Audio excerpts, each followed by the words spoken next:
আমি এখন আছি হলো নেপালের পোকারা সিটিতে। আর এইদিকে দেখেন কিছুদিন আগে কিন্তু নেপালে আন্দোলন হয়েছে, প্রধানমন্ত্রী ওনাদের চেঞ্জ হয়েছে।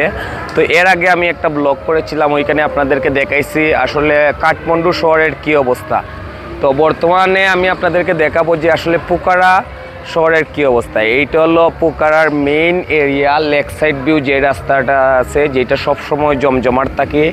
এইখানে আপনি সব কিছুই পাবেন, আপনি বার বলেন, থাই স্পা বলেন, আপনি অ্যাভেলেবল যা মনে করেন আপনি সবই পাবেন। নেপালের নাইট লাইফ সম্পর্কে আপনারা সার্চ দিলেই পাবেন নেপালে কি। তবে দেখেন এখন আসলে অনেকে ভয় পাচ্ছে নেপালে আসলে ভ্রমণের জন্য কি কতটুকু সেফ অথবা কি। তো আমি এখন হলো আজকে হলো 21 সেপ্টেম্বর, আমি আছি হলো এই পোকারা সিটিতে ঘুরতেছি। এখন বাজে হলো রাত প্রায় 12টার মতো। তো এই জায়গায় লেক সাইড ভিউয়ের আমাদের হোটেলটা হলো একদম পাশেই, এই লেক সাইড ভিউয়ের পাশেই, কারণ বেশিরভাগ টুরিস্টরাই আসলে এই জায়গায় থাকে। কিন্তু রাস্তাঘাটে মানুষজন আছে প্রচুর, তবে বাংলাদেশি ইন্ডিয়ান মানুষজন কম। কারণ অনেকে ভাবতেছে হয়তো নেপালে এখনও সিচুয়েশন ঠিক আছে কিনা, না। এবং পোকারাতেও অনেক দিন কিন্তু কারফিউ ছিল, এখন সেই কারফিউটাও এখন টোটালি উঠে গেছে। নেপালের ভ্রমণ করার জন্য এখন টোটালি আমি বলবো পারফেক্ট সময়। আগে একটা ব্লগে আমি বলেছিলাম কাঠমান্ডুর কী অবস্থা, তো এখন আমি আপনাদেরকে বলবো যে এখন পোকারা যে সিটিটা সবথেকে আকর্ষণীয় এরিয়া নেপালের ভ্রমণ করার জন্য, সেই জায়গা থেকে আমি ভিডিও করতেছি। তো এই জায়গায়ও দেখেন, এই জায়গায় ট্যুরিস্টদের সবথেকে অ্যাট্রাকটিভ হলো নেপালের এই পোকারা সিটিটা আকর্ষণের জন্য। এইখানে আপনি অনেক জিনিস দেখার মতো পাবেন, অনেক সুন্দর সুন্দর জায়গা আছে আশপাশেই। আমার পাশেই হলো ফেওয়া লেক, যেটা অনেক বিখ্যাত, পাশেই আপনারা ফেওয়া লেকটা যেটা আছে ওইটাই। আর এইটা হলো লেক সাইড ভিউ। রাত্রে এখন আমরা 3 জন আসছি, ঘুরতেছি, দেখেন একদম সব স্বাভাবিক।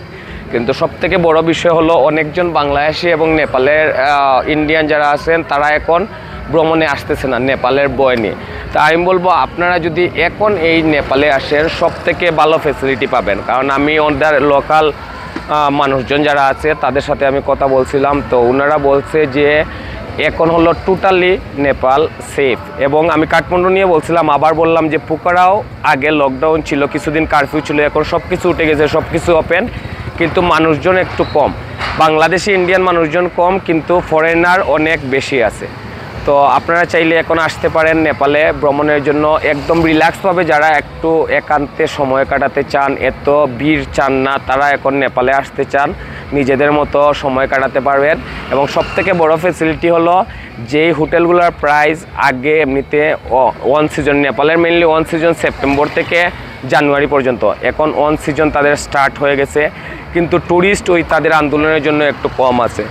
তো আপনারা এখন আসলে যেইটা হবে, ধরেন আমি যে হোটেলে আছি আগেও বলছি, ওই হোটেলে একটা মাত্র চাইনিজ ফ্যামিলি আছে। আর কালকে গিয়ে আরেকজন আসছে হলো থেকে স্লোভাকিয়া থেকে আরেকটা ফ্যামিলি আসছে। এই হোটেল রুমের ভাড়া ছিল জেনারেলি যেটা ভাড়া ছিল ওইটা হলো প্রায় 4,500 থেকে 5,000 রুপি করে।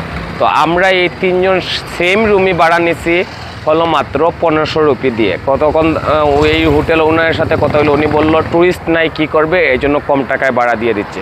তো আমার সাজেশন হলো যারা নেপাল ভ্রমণ নিয়ে আপনারা বয়ে আছেন, আপনারা নিশ্চিন্তে এখন নেপাল ভ্রমণ করতে পারেন। আপনারা দেখেন এইদিকে রাস্তার দিকে দেখেন অনেক ফরেনাররা আসতেছে, এই দেখেন ফরেনাররা ঘুরতেছে। তো বাংলাদেশি ইন্ডিয়ান মানুষজন কম। তো আপনারা চাইলে নিশ্চিন্তে এখন নেপাল ভ্রমণ করতে পারেন এবং অনেক কম প্রাইসে কস্ট ইফেক্টিভভাবে আপনার নেপালের সব সিটিতেই আপনারা ঘুরতে পারবেন। তো এইটাই আমার সাজেশন। তবে আপনাদের কোনো টেনশন ছাড়া আপনারা নেপালে চলে আসেন, এখন আপনাদের অনেক কস্ট কম হবে।